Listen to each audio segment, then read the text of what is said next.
All right, folks, we got the new OpenClaw update 5.2 from yesterday.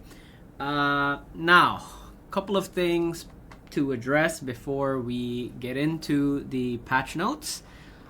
Is I noticed, this specific update is 50-50, right?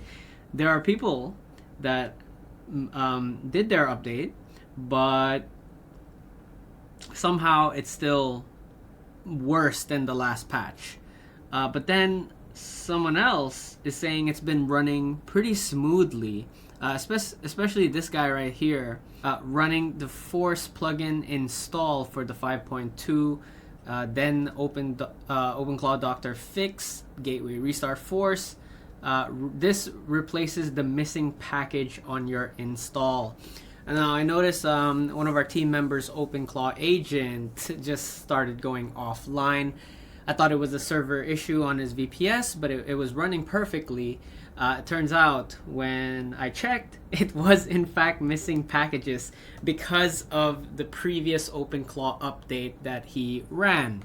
So in this OpenClaw update is really a hit or miss. It's 50-50 for some of you guys. If you are running a plugin heavy or a multi-channel setup, this update can be in fact a very smooth experience for you. If not, maybe something might break again. Right? And also what's funny here is Peter Steinberger made Claw Sweeper last month. I think it was April 24th.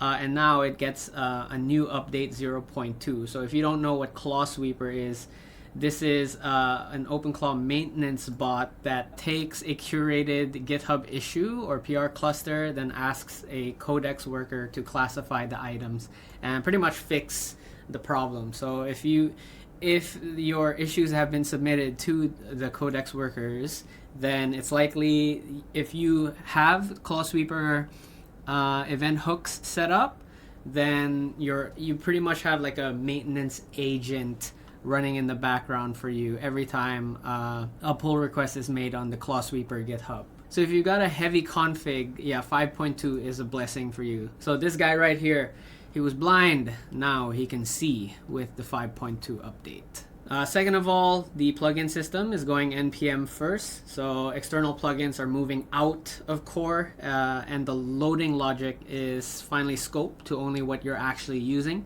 And third, we got Grok 4.3 now in the bundle catalog. So if you're using Grok, you can just select it from the model provider list. So let's talk about the internals. Let me make this bigger. All right. So the most notable feature here is the startup latency. Plugin-backed auth profile overlays used to run during secrets pre-flight on boot.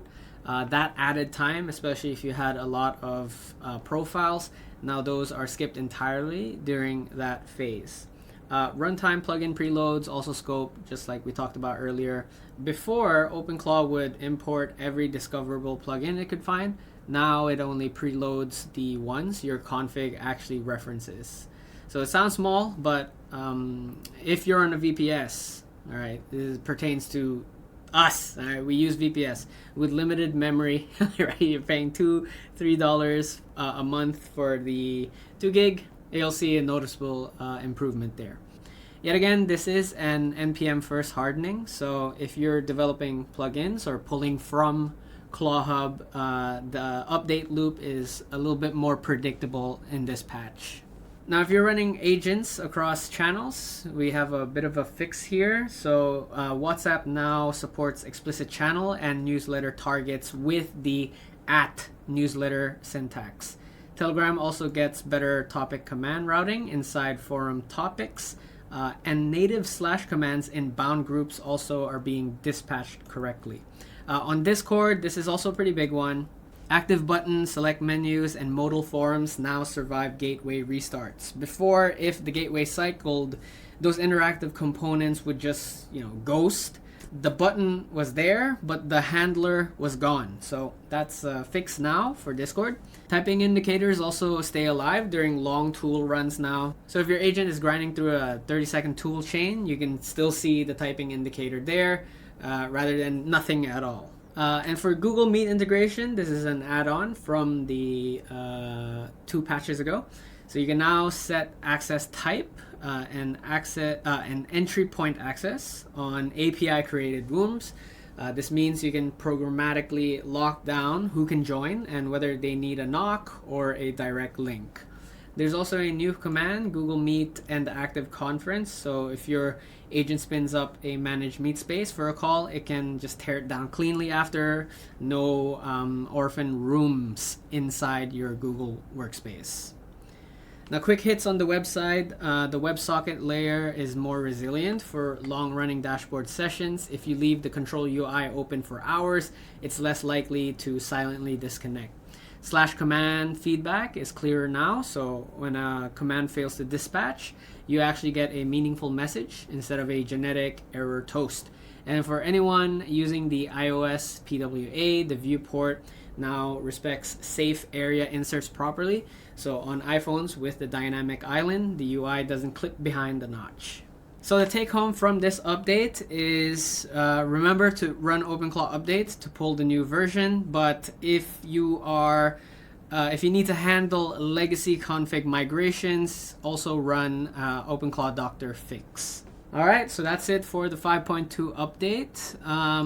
Let me know how you think about the Claw Sweeper. I tried to get my event hooks set up for my friend's OpenClaw agent, but I don't know. There's like no pulls being made to my agent. I don't know if I configured it correctly or not. I followed the exact steps here in the document, but yeah, let me know.